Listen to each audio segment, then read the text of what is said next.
आज मैं आप लोगों को पूरी सच्चाई बताऊंगी। आप लोग सच जानना चाहते थे ना। काफ़ी दिनों से कमेंट बहुत लोगों को आ रहा है कि आप अपने घर से किराए पे क्यों आ गई, और बहुत सारी ऐसी बातें हैं। तो आप लोग प्लीज़ इस वीडियो को लास्ट तक देखिए और इस ब्लॉग में आप लोग बने रहिए, तभी आप लोग को सच्चाई पता चल पाएगी। बहुत सारी ऐसी बातें हैं जो मैं आप लोग से शेयर करना चाहती हूँ, जो अब तक मैं अपने अंदर अपने मन में दबा कर रखी हूँ। आज मैं बताना चाहती हूँ। मैं मजबूर हो गई हूँ बताने पे। मैं नहीं चाहती थी कि कोई बातें मैं सोशल मीडिया पर शेयर करूँ, लेकिन क्या करूँ। नमस्ते मेरी यूट्यूब फैमिली, कैसे हैं आप लोग। स्वागत है मेरे चैनल अनीता सिस्टर ब्लॉग में। आप लोग प्लीज़ इस ब्लॉग में बने रहिए। आप लोगों को तो पता ही है कि कुछ दिन पहले मेरे हस्बैंड जी की तबीयत ख़राब थी, जिस वजह से मैं बहुत ज़्यादा परेशान थी। बहुत ज़्यादा परेशानी बढ़ गई थी। फिर धीरे धीरे उनका इलाज हुआ, वो ठीक हुए। उसके बाद से फिर मेरी सास की तबीयत ख़राब हो गई, और उस दौरान फिर वो पैसे मांग रहे थे मेरे ससुराल वालों ने, क्योंकि उनके में तो 1-1.5 लाख रुपया शायद लग गया था। वो आईसीयू में भर्ती थी और हमारे पास पैसा नहीं था। तो थोड़ी सी इसी बात को लेकर बहसबाजी हो गई थी हमारे घर में वहाँ पे। और मेरे हस्बैंड जी के पास पैसा नहीं था, क्योंकि वो भी 2 महीने से पड़े हुए थे, और फिर मैं भी ड्यूटी करने लगी थी, मजबूर थी। ड्यूटी तो पहले से कर रही थी।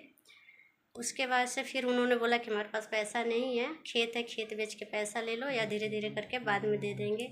लेकिन उन लोगों को पसंद नहीं था, उन्हें तुरंत चाहिए था कि तुरंत कहीं से पैसा ला के दो।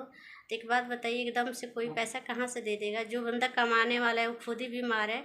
जो बंदा चल नहीं पाता है, एक ही जगह पड़े रह रहे थे, उनकी पूरी नस ब्लॉक हो गई थी। बहुत ज़्यादा परेशान थे, इस वजह से हम भी बहुत ज़्यादा परेशान थे। इसी बात को लेकर कुछ बहसबाजी हुई, इसलिए मैं वहाँ से, उन लोगों ने बोला कि यहाँ से रूम खाली कर दो।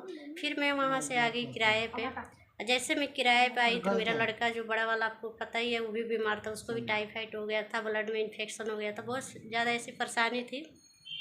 उसके बाद से फिर से मेरा लड़का दोबारा से बीमार पड़ गया, तो उसको लेके मैं काफ़ी दिन 1-1.5 महीने परेशान थी, अभी भी परेशानी हूँ।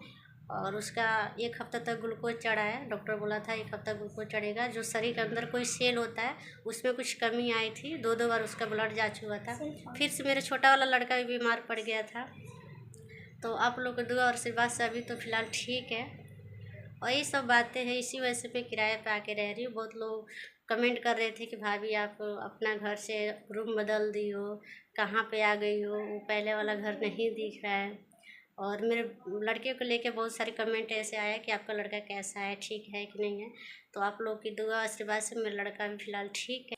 बस उसके खाने पीने पे ध्यान देना है। डॉक्टर ने बोला है उसको पपीता, चीकू, नारियल पानी, कीवी, ये सब चीज़ें, सेब वगैरह इसको खिलाओ पिलाओ। तो अभी तो खिला पिला रही थी, लेकिन अभी पैसे की बहुत ज़्यादा परेशानी है, तो इस वजह से थोड़ा बीच में अब गैप हो गया है। बस आप लोग की सपोर्ट की ज़रूरत है। आप लोग प्लीज़ मुझे सपोर्ट कीजिए। और रह गई, कहते हैं पैसा है तो सब कुछ है। पैसा अपने पास है तो हर कोई पूछेगा आपको, और आपके पास पैसा नहीं है तो कोई नहीं पूछेगा। तो मजबूरी के सबने फ़ायदा उठाया है और उठा ही रहे हैं। और मैंने सबको आजमा लिया, जितने मेरे अपने थे सबसे मैंने मदद मांग के और सब कुछ करके देख ली, कोई मेरा मदद नहीं किया है। लेकिन मुसीबत की घड़ी कोई मेरे साथ खड़ा नहीं हुआ है। कहते हैं दुख सुख सब ऊपर वाला देने वाला होता है। तो आज मैं मुसीबत में हूँ, परेशान हूँ। कोई बात नहीं, बस आप लोग की दुआ चाहिए, आप लोग का आशीर्वाद चाहिए, और आप लोग की सपोर्ट चाहिए। मेरा भी दिन आएगा। आज परेशान हूँ तो फिर भी हिम्मत नहीं मैं हारती हूँ। बस इसी उलझन में, इसी परेशानी में थोड़ा सा मैं उलझी पड़ी हूँ।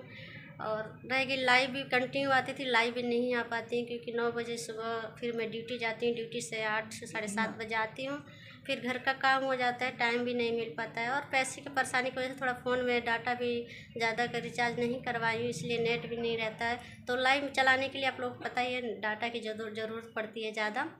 तो अभी इस समय थोड़ा मेरी हालात बहुत ज़्यादा ख़राब है, इस समय बहुत मजबूर हूँ। तो इसलिए उम्मीद करती हूँ आप लोग को मेरी जो भी आप लोग के सवाल था उसका जवाब आप लोग को मिल गया होगा। और आप लोग बस दुआ कीजिए और आशीर्वाद दीजिए और मुझे सपोर्ट कीजिए, बस यही मैं कहना चाहूँगी।